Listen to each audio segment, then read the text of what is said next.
seja muito bem-vindo ao Dentro da Área, o programa aqui na tela da TV Assembleia que te leva o melhor do esporte maranhense. Saiba que vai ser destaque no programa de hoje. Procurador vê indícios de infração disciplinar em pênalti de Varela contra o ABC e pede abertura de inquérito no STJD.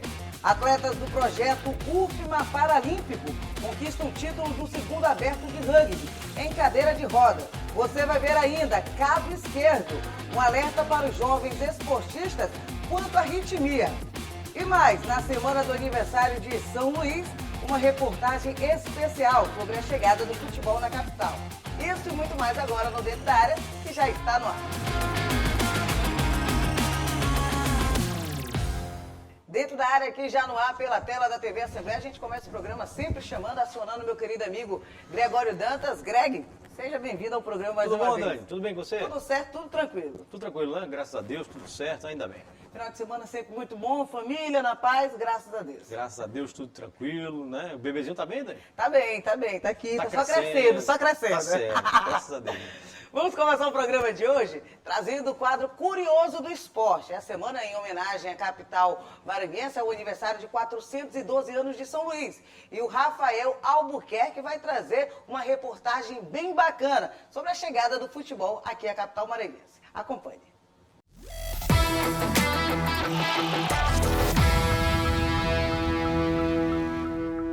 Os 412 anos da capital colecionam uma rica história com o futebol. Diferente dos demais estados do Brasil, São Luís recebeu esporte direto do continente europeu, da cidade de Liverpool, na Inglaterra. O historiador Cláudio Amorim Carvalho relata esse processo no livro Terra, Grama e Paralelepípedos.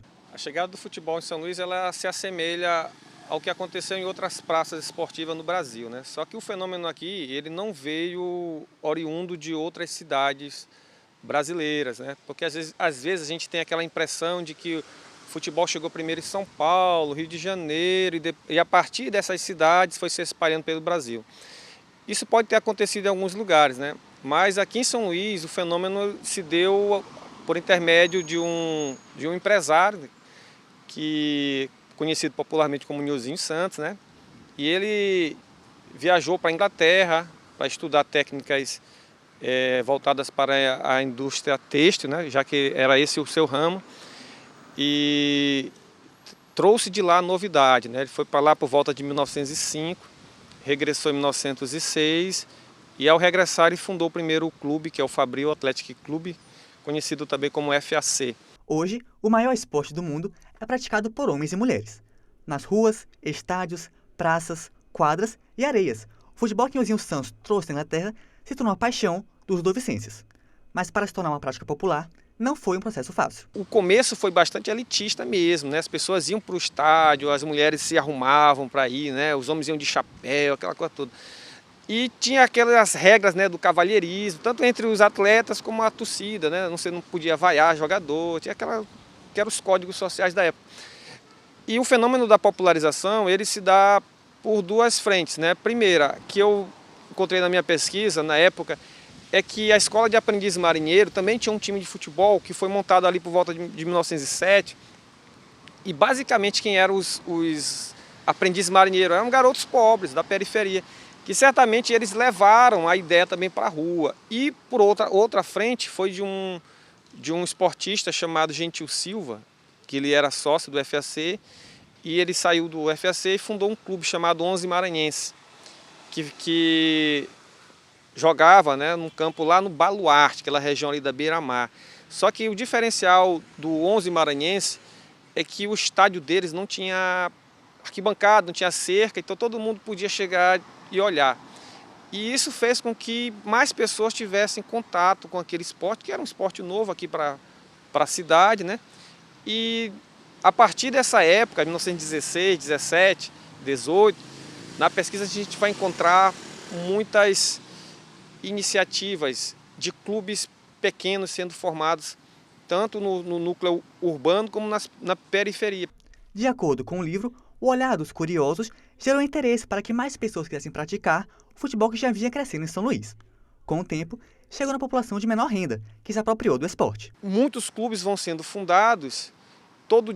Quase todo dia na imprensa você tinha notícia de um clube novo que tinha sido fundado, né? E, por outro lado, nós encontramos também muitas reclamações de moradores com respeito a crianças jogando bola na rua, certo? Isso também é muito interessante, porque caracteriza um tipo de futebol, uma prática esportiva que não era muito bem vista. Por quê? Porque não estava dentro dos padrões elitista da época, né? Que era ter um clube com uma sede, com um estatuto, com patrimônio, que jogasse uniformizado, tivesse associados, torcida, essa coisa toda. E os meninos não jogavam bola na rua, jogavam sem camisa, jogava descalço, né? Não importava o terreno, podia ser terra, podia ser paralelepípedos, podia ser grama, podia ser qualquer terreno, né? Eles jogavam bola e as pessoas reclamavam que eles faziam muito barulho, às vezes jogava a bola, batia em alguém, batia numa vidraça, atrapalhava o trânsito, tanto de veículos quanto de pessoas, certo? E a bola podia ser qualquer coisa. Entendeu? Eles inventavam, não tinha uma bola, inventava-se um tipo de bola, certo? Então, o esporte ele se popularizou de tal forma que no período dessa nossa pesquisa, que vai de 1906 a 1930, nós temos cerca de 150 times, clubes, né, que foram anunciados na imprensa, ou seja, esse número pode ser até maior. O Estádio Municipal Nhozinho Santos homenageia o industrial que foi responsável por revolucionar o convívio social por meio do futebol na capital do Maranhão.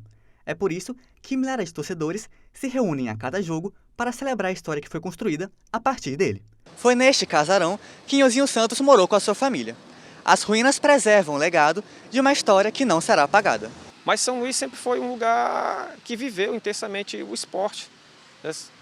Pode não ter tido o sucesso, a fama que outros grandes centros do país tiveram, mas se você estuda a história do esporte na cidade de São Luís e no estado do Maranhão, você vai ver que o futebol sempre esteve presente, desde 1906, sempre esteve presente aqui na nossa cultura maranhense.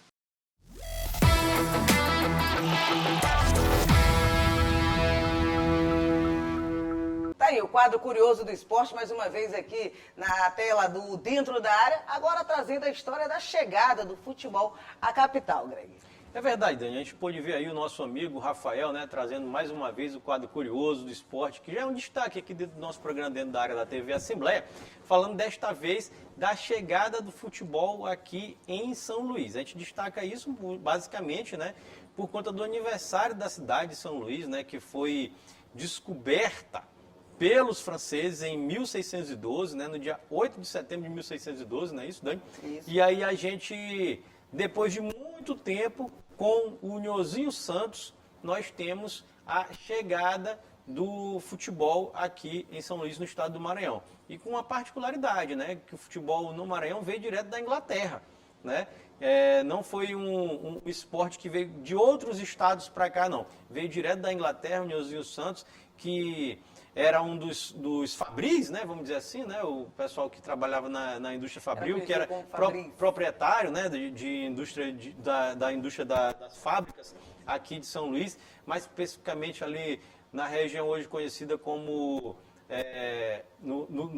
ali do Canto da Fabril, no centro de São Luís, né, e o Nhozinho Santos trouxe o esporte para a cidade de São Luís. A gente destaca isso porque dali começa o futebol no Maranhão e também a expansão, né? Porque o futebol foi trazido por uma pessoa que era de posses, pessoa rica, da elite maranhense, né? Mas o futebol teve a capacidade de se popularizar de maneira absurda no Brasil e não foi diferente aqui no estado do Maranhão e São Luís. É um dos esportes mais populares do mundo, que você só precisa de uma bola. E essa bola, muitas vezes... Não precisa nem de habilidade, precisa de bola. E muitas vezes, nem precisa de bola. Quem já jogou futebol, já jogou com bola de meia, com bola de tudo, né? De papel. Então, a criatividade, né, da criançada é maravilhosa. Exatamente. Então, foi um esporte que se popularizou de maneira absurda aqui no Brasil. São Luís é um exemplo disso. O Rafael trouxe, mostrou a casa do Nhozinho Santos, onde ele viveu aqui em São Luís. É bom lembrar também o nosso estádio municipal Nhozinho Santos, que recebe esse nome justamente em homenagem ao Nhozinho Santos, que foi a pessoa que trouxe o futebol aqui para o estado do Maranhão, para a cidade de São Luís. Isso mesmo. Agora a gente vai para um breve intervalo e logo depois do intervalo a gente vai falar sobre o caso Esquerdo. A gente vai trazer um alerta em reportagem sobre a arritmia cardíaca em jovens esportistas. Aguarde aí que é depois do intervalo.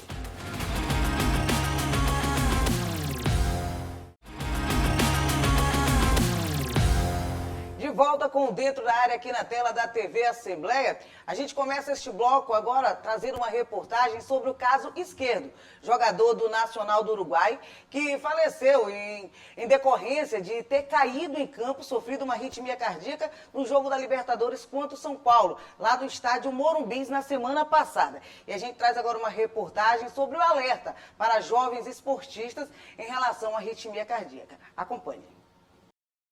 A doença é caracterizada pela alteração no ritmo dos batimentos do coração, podendo causar batimentos irregulares, muito rápidos ou muito lentos. Embora seja mais comum em adultos, a arritmia também pode afetar jovens, muitas vezes de forma silenciosa e inesperada. Foi o que aconteceu recentemente com um jogador de futebol uruguaio. Ele sofreu um mal súbito dentro de campo decorrente de uma arritmia cardíaca. O atleta de 27 anos foi transferido para o hospital, mas não respondeu aos tratamentos e faleceu. É preciso ter atenção à doença. A incidência no jovem tem relação com doenças congênitas e estruturais do coração e alterações do ritmo do coração. Então, é muito frequente serem no jovem por conta dessas causas. As arritmias com pacientes mais de 40 anos seriam por problemas de obstrução das artérias coronárias e levando ao infarto, tendo outras causas também, como o coração dilatado, a hipertensão, fatores de risco que acontecem no paciente mais acima de 40 anos. Os sintomas de arritmia cardíaca podem variar, mas incluem palpitações, sensação de desmaio, tonturas, dor no peito, falta de ar e, em casos mais graves, desmaio. A prevenção é o melhor caminho. Manter um estilo de vida saudável, praticar exercícios regularmente, ter uma alimentação balanceada e evitar o uso de substâncias nocivas à saúde são fundamentais. A conscientização sobre a arritmia cardíaca em jovens é essencial para garantir o diagnóstico e tratamento de forma rápida, promovendo vida longa e saudável. Às vezes não é muito fácil fazer o diagnóstico precoce, por ser uma doença às vezes rara no jovem. Vamos falar primeiro do jovem, né? A gente fala ali numa faixa etária menor do que 35 ou 40 anos. Então a gente vai ter essa oportunidade de perguntar para esse jovem sobre algum caso na família de morte súbita jovem, algum caso de algum afogamento ou estando dirigindo um caso de morte súbita ou até mesmo um caso de um não esclarecido de morte. Então isso é uma coisa principal.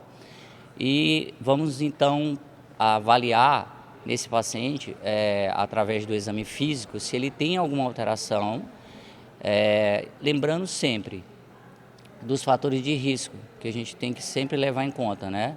Mesmo jovem, o paciente com diabetes tipo 1, diabetes tipo 2, pressão alta, que fuma, que tem um colesterol alto, que tem como eu falei, já uma história familiar, todos esses têm um fator de risco e isso deve ser prevenido. Greg, uma reportagem, né, que serve de alerta para esses jovens atletas, jovens esportistas, e não digo também nem tão jovens, mas para todo mundo em uma seara por completo. Porque o que aconteceu com o caso do Esquerdo, 27 anos, esportista, e acabou falecendo quase uma semana depois de ter acontecido isso lá no Morumbi. Verdade.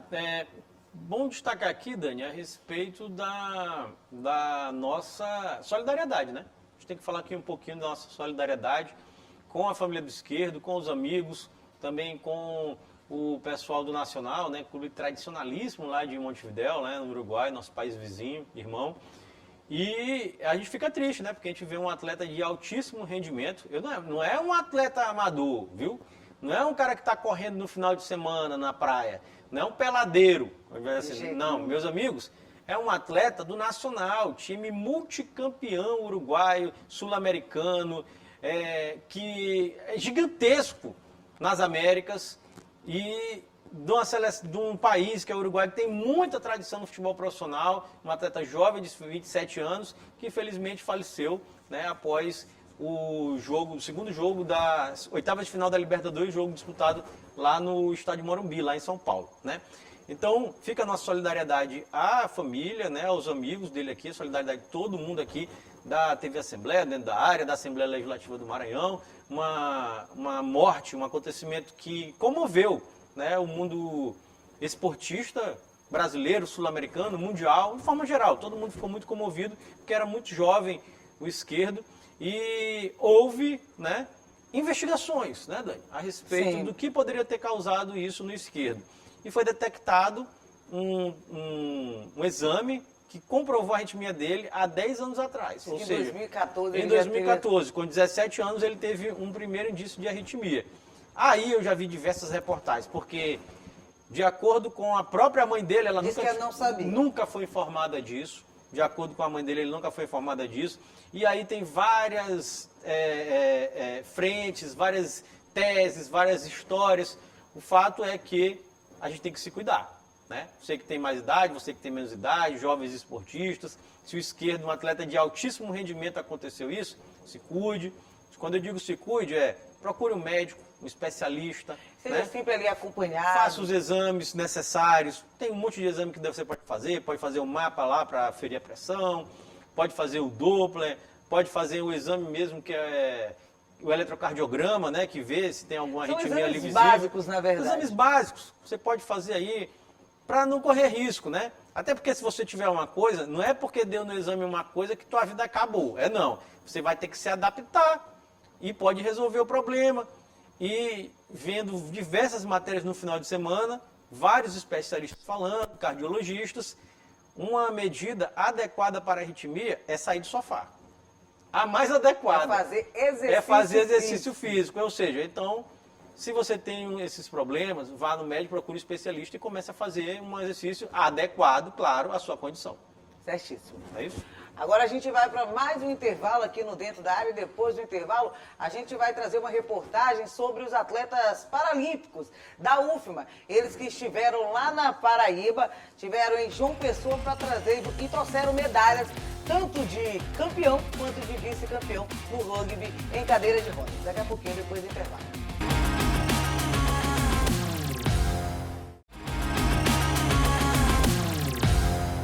De volta com o Dentro da Área aqui na tela da TV Assembleia. Agora a gente vai falar sobre esporte paralímpico. A gente que está no momento das Paralimpíadas, a gente traz uma reportagem bem legal de um projeto da UFMA, onde tem o rugby em cadeira de rodas. Eles pela primeira vez foram disputar em João Pessoa e trouxeram o título e também um vice-campeonato. Entenda na reportagem. Nossa união é nossa força, pensamento confiante. Nossa garra, nossa marca, nossa time e avalanche, Os desafios existem para serem superados. E foi assim que o time maranhense Avalanche brilhou em João Pessoa, no segundo aberto de rugby em cadeira de rodas, garantindo o título da competição na modalidade quad rugby e também conquistou o vice-campeonato no Rugby 5. Inicialmente a nossa preparação ela foi mais específica porque a gente precisava conhecer mais da modalidade para poder participar da competição, né? Então, inicialmente nossos treinos eles eram mais voltados para ensino mesmo da modalidade e refinamento de algumas habilidades mais específicas que a modalidade exige, né?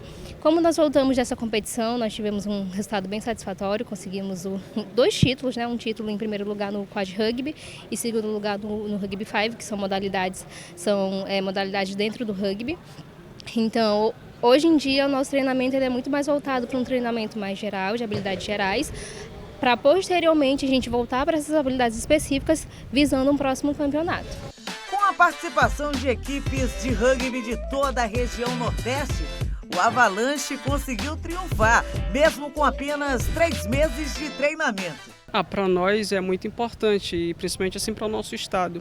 e a gente viajou para a Paraíba. Na verdade, foi a Paraíba que nos apresentou essa modalidade. Então, a Fabiana trouxe para nós juntamente com a Sabrina e ela reinventou, né? Na verdade, porque a gente sabe que é o futebol, o handball adaptado.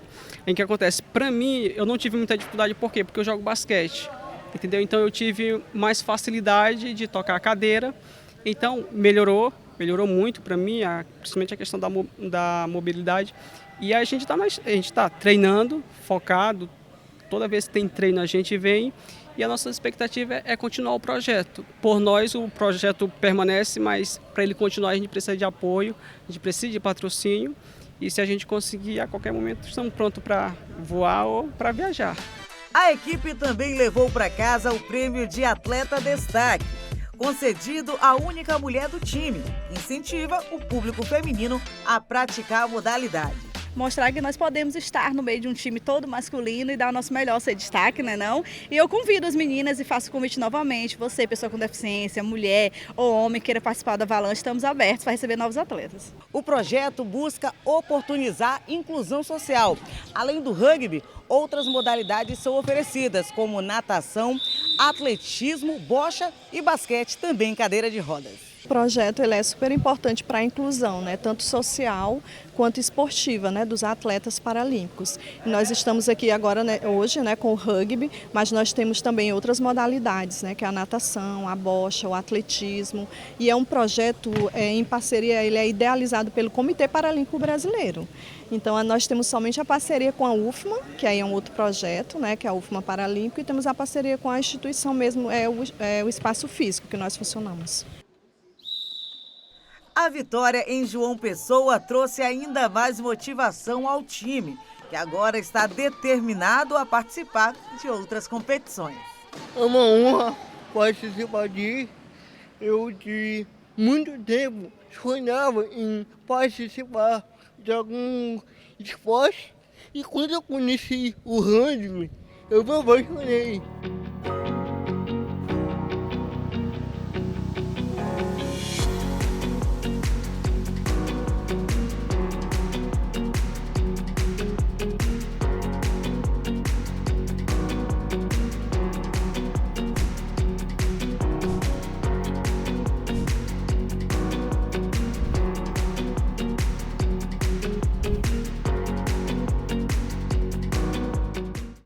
Reportagem bem bacana, né, nessa época de Paralimpíada, Greg. E 3 meses só de treinamento e já trouxeram o título para cá do Maranhão.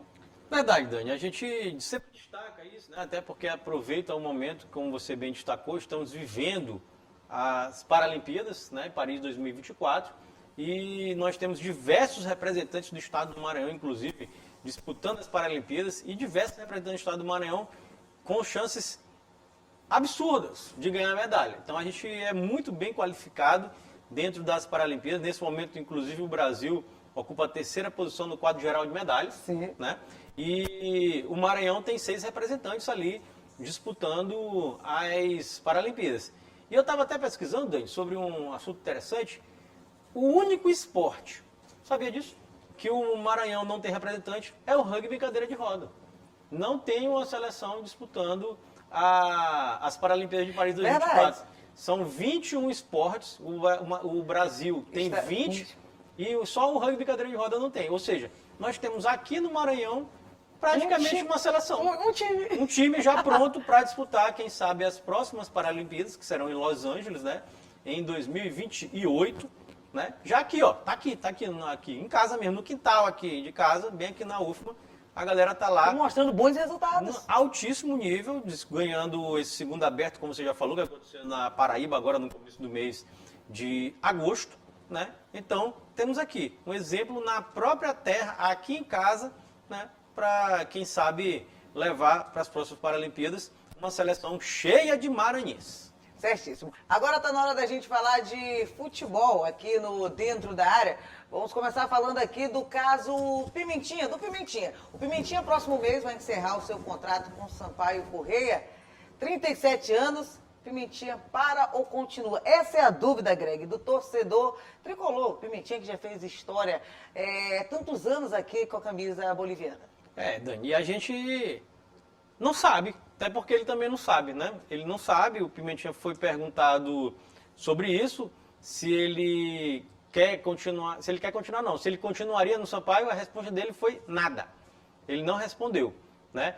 Com a outra pergunta, que foi, houve já contato da diretoria do Sampaio para falar de uma possível renovação de contrato, já que termina agora em outubro, e ele disse que ainda não. Então, ele não sabe se fica ou não, porque ele não teve uma conversa. O Presidencial de Frota também não sabe, então, né? Ele também não sabe se o Pimentinha fica ou não, porque ele não chegou para ele, o maior ídolo para muitos, né? Vou deixar bem registrado aqui, bem claro, né? Para alguns, o maior ídolo da história do Sampaio, o Pimentinha, né? Por conta de toda a trajetória dele, de campeonatos brasileiros, de acessos, de títulos do Campeonato Maranhense. Então é uma história bem grande do Pimentinha, defendendo as cores do Sampaio, de 2012 até hoje, entre idas e vindas. Teve essa sequência maior agora, de 2020 até agora, 2024, até outubro de 2024. Então, para muitos, já é entendido como o maior ídolo da história do tricolor. Muita gente fala de Bimbinha, eu ia até esquecendo de Djalma Campos lá atrás, né?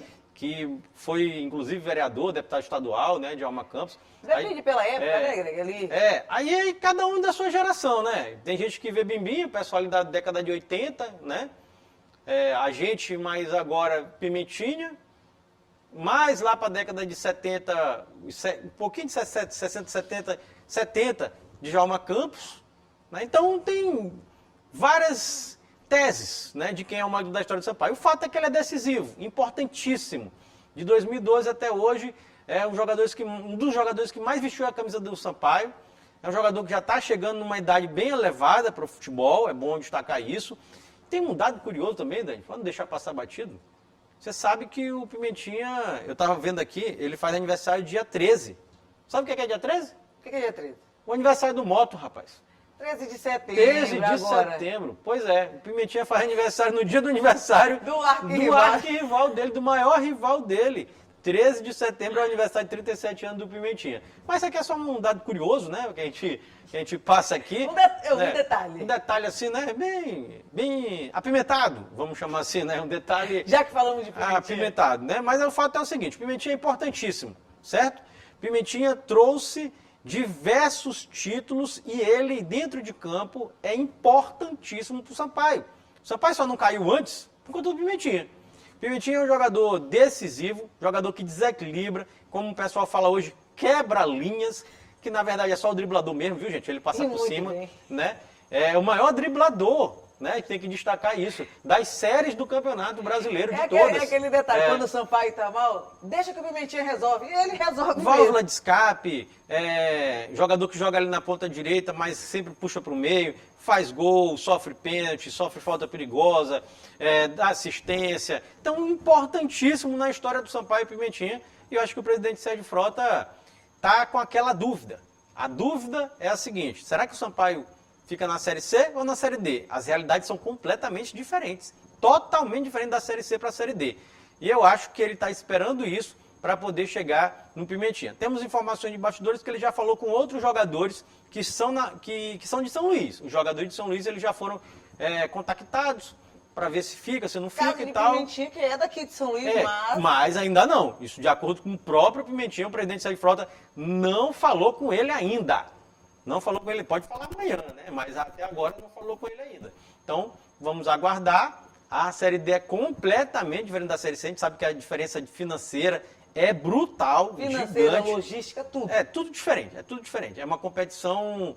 É a última divisão do futebol nacional. Tenebrosa.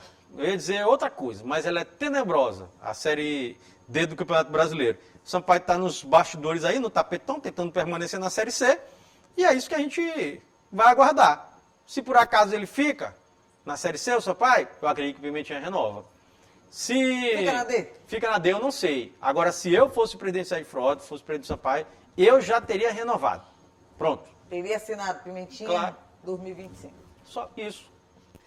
E ainda falando de Sampaio Corrêa, mas se Sérgio Frota não sabe o que fazer, se Pimentinha não sabe também ainda o que fazer, olha, a Procuradoria do Superior Tribunal de Justiça Desportiva abriu um inquérito em relação àquele lance diante do ABC, que o Varela trocou o futebol pelo vôlei, colocando a mão dentro da área, que ali gerou um pênalti para a equipe do ABC aqui no estádio Castelão. Greg, ainda rola essas águas debaixo dessa ponte. O lance do Jonathan Varela teve mais um capítulo agora. Mas aqui é o seguinte, amigos, aqui tem que ter mesmo. Porque é o seguinte, ó, eu falei diversas vezes aqui que o Varela meteu a mão na bola porque quis. Isso eu posso dizer porque ele meteu porque quis mesmo. Agora, não sou eu que estou dizendo só isso. O Sampaio também está dizendo isso. O Sampaio concorda com o Greg aqui, viu? Olha aqui o que o Sampaio disse, Dani. Isso aqui é importantíssimo, amigos e amigas que acompanham o nosso programa. O Sampaio disse o seguinte, que houve uma infração disciplinar deliberada e sem justificativa plausível, com o intuito de prejuízo ao seu empregador. Traduzindo, ele meteu a mão na bola, eu Sampaio, não sou eu, viu? Meteu a mão na bola porque quis, ele escolheu meter a mão na bola, sem justificativa, ou seja, não tinha motivo para isso, plausível, ou seja, não um motivo evidente, um motivo ali claro, mas ele meteu a mão na bola porque quis, né? E o Sampaio ainda continua, com o intuito, o objetivo, de prejudicar o seu empregador, que é quem? O Sampaio. Ou seja, ele meteu a mão na bola porque quis, para prejudicar intencionalmente o Sampaio. Isto é a denúncia do Sampaio, que foi aceita pela Procuradoria do STJD. É gravíssimo isso aqui. Inquérito aberto já. Isso aqui, inquérito aberto, como a Dani está dizendo, isso aqui é para banimento do futebol. O cara tem que ser banido do futebol, pelo que ele fez. Só que o Sampaio continua. Olha o que o Sampaio diz aqui. É o Sampaio, não sou eu, viu? Sampaio. Não é Greg. Não é Greg, é o Sampaio. O Jonathan realizou um salto com braços estendidos com evidente intenção de interceptar a bola dentro da área defensiva. Ou seja, o Jonathan pulou com a mão para cima, meteu a mão na bola porque quis, intencionalmente, com o objetivo de meter a mão na bola dentro da área. Isso é o Sampaio que está dizendo, certo? Aí, o procurador do STJD, Dani, ele disse o seguinte, que há um indício de infração disciplinar. Não sou eu, é o procurador do STJD. Ele disse que há claro indício de infração, ou seja, de que ele quis meter a mão na bola. A infração disciplinar é que ele quis meter a mão na bola, que é esse caso específico aqui. Ainda continua. Quando ele pede a abertura do inquérito, ele diz assim, trata-se, não sou eu nem o Sampaio agora, isso aqui é o procurador do STJD que está dizendo, ó, trata-se de uma atitude atípica, ou seja, não é normal, uma atitude que não é normal, praticada por um atleta profissional de futebol. Então, a própria Procuradoria assume, aliás, afirma que é uma atitude anormal praticada por um atleta profissional, no caso, o Jonathan Varela. Ou seja, e além disso, né, o STJD, o procurador, pediu a instauração do processo disciplinar contra o jogador. Próximos passos. O STJD pediu oitivas, que é o quê? Vão ser ouvidos lá. Quem? 4 envolvidos na partida. Primeiro, o árbitro, Rafael Ramos Tourinho, que inclusive prejudicou o Sampaio, prejudicou muito o Sampaio, não deu um pênalti claríssimo para o Pimentinha no último lance do jogo, né? Claríssimo, isso aqui não tem nem dúvida. Ele não deu porque não quis também. É outra coisa que tem que ver isso aqui. Se duvidar, até investigar junto. Exato. O presidente do Sampaio também será ouvido, o senhor Sérgio Frota.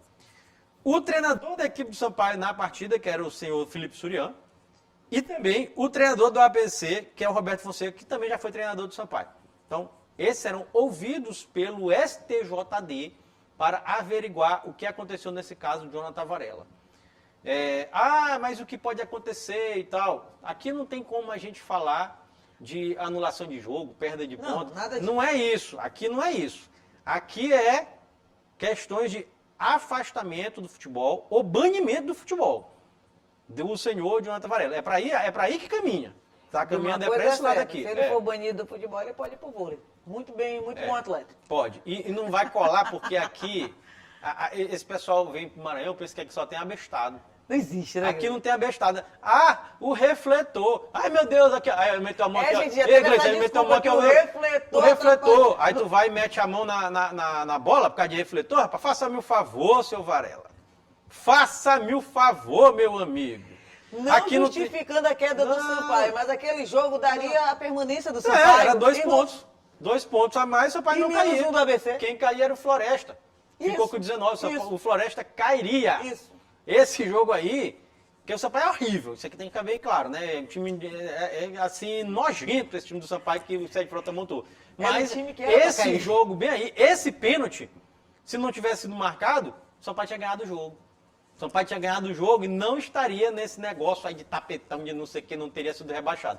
Então o Varela, ele é um dos principais atores neste rebaixamento do Sampaio por conta disso aqui. E que vai ser investigado, aqui já falei, né?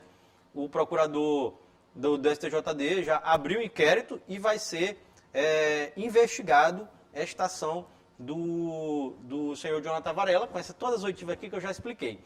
Com relação ao outro caso, né, Dani, que é o caso do Caxias, já foi também aceita, né, a denúncia do Sampaio. Foi aceita a denúncia do Sampaio, estamos naqueles passos aí. E não temos né? prazo daqui a 10, 15, 20, 30, não temos prazo. Não existe prazo, exatamente, não existe prazo para ser julgado ou não. Eu acredito que deve ser julgado antes do final da própria Série C. Sim. Isso é uma questão minha, eu que acredito, viu? Eu também Porque acho. senão bagunça tudo e aí vira molecagem. Piora a situação, já chega para 2025. Aí vira molecagem, porque o cara tem que, pelo menos quando acabar essa Série C, então eu acredito que até o final de outubro, meados de outubro, nós teremos ali uma decisão sobre essa questão do Caxias, do Sampaio e tal. É bom lembrar agora também que o STJD arrolou o ABC. A gente não pode esquecer isso aqui. O ABC foi chamado agora. Foi chamado no processo. Por que o ABC foi chamado no processo? Ele sabia. Porque o ABC sabia. O ABC vendeu um jogador para o Caxias, sabendo que ele não poderia jogar no time da Série C mais. Né? Então, o ABC, no mínimo... Que estava fora, agora já está dentro. No mínimo foi antiético, no mínimo. Total. No mínimo, porque o que a ABC fez ali? Eu não vou nem levantar falso aqui, mas o que ele fez foi o seguinte, rapaz, se no final a gente... Né, se der merda? Eu ia dizer isso aí, mas a gente já disse, se der M, tal, aí a gente já tem um cara aqui que vai ser rebaixado, porque eles vão jogar um jogador... Mas para mim deveria ter, desde o começo... O ABC tinha que estar nesse processo. Pois é, e agora está. Agora o ABC está no processo, está arrolado no processo e que será julgado. É bom lembrar que o Caxias alega que contratou depois de olhar as súmulas, e nas súmulas é verdade, não aparece o nome do Yuri Ferraz, só que o Sampaio alega que não é só a súmula que prova que um jogador jogou ou não, e é verdade também, inclusive tem jurisprudência para isso já, né? Por isso o Sampaio está justamente... Por isso que o Sampaio está na justiça, e o ABC foi arrolado no processo porque o ABC sabia que o jogador tinha jogado 4 jogos e mesmo assim vendeu, então no mínimo foi antiético. Esse ano de 2024 por futebol, envolvendo times maranhenses. Tá tudo enrolado. Tá tudo enrolado. Então, só para deixar claro essas questões, Dani, da série C do Campeonato Brasileiro, mas eu não queria acabar o programa de hoje sem falar um pouquinho... Eita, rapaz, espera aí. O celular deu uma travadinha aqui. Não, tá aqui, voltou. Da Série D. Porque a Série D já conheceu os seus... Quem vai estar? 4 representantes que estarão na Série C do ano de 2025. Ó, nós teremos aqui... Finalmente conseguiu, o Retrô. Quase não ia, mas... conseguiu, muito tempo, trabalho que é muito dinheiro investido lá em Recife, nesse time do Retrô. Fazendo bom time todos os anos. Fazendo bom time, com um investimento grandioso. A gente brinca assim, era o Fortaleza da D. Um CT absurdo, E quase não ia, ficou ali naquele jogo. Ganhou o primeiro jogo em casa, perdeu o segundo fora do Brasiliense, nos pênaltis passou. O outro time foi Itabaiana, de Sergipe, que conseguiu, né, passar também. Eliminou 13 de Campina Grande da Paraíba. Primeiro jogo 3-1, segundo jogo 0-0. O outro time que aí eu fiquei um pouco triste, porque eu tô torcendo pro Iguatu. E estava acompanhando o jogo. Pois é, e o Flávio Araújo lá, que tem história no Sampaio, acesso. rei do acesso, não conseguiu acesso dessa vez. E fez o gol ali de empate no último, 50 minutos do segundo tempo, foi pro Cruzeiro e acabou perdendo. Primeiro jogo 1-1, segundo jogo 3-3 e o Anápolis passou. E no outro jogo, Maringá eliminou a equipe da Inter de Limeira, ganhou o primeiro jogo fora de casa, empatou em casa, né, no Willie Davis, no segundo jogo, e acabou passando. Portanto, temos Retrô, Itabaiana, 2 representantes do Nordeste, Anápolis e Maringá, que estarão ano que vem na Série C do Campeonato Brasileiro. E o Retrô vai ser um time para dar trabalho, para subir para bem, viu? Vai, concordo com você. Greg, quem quiser assistir novamente o programa, quem quiser dar sugestão, onde encontrar o programa e onde dar sugestão aqui Por Dentro da Área? Pois é, o telespectador pode acompanhar nosso programa através dos nossos canais de interação. Tem o nosso site, que é o al.ma.leg.br/TV. Tem também o telefone da nossa redação, que é o 3269-3028. Tem o nosso WhatsApp, que fica passando aqui embaixo da sua tela, né? E lembrando que esse programa tem reprise toda terça-feira, às 7h30 da manhã, e também às 2h da tarde na tela da sua TV Assembleia. Destaco também que esse programa Dentro da Área está no YouTube da TV Assembleia. Você lá pode comentar, curtir, compartilhar todas as reportagens e o programa inteiro, completinho. Certíssimo. O Dentro da Área é multiplataforma, viu, gente? É sim. A gente se encontra na próxima oportunidade. Greg, muito obrigada. Até mais, meu amigo. Até lá, gente. Tchau, até mais.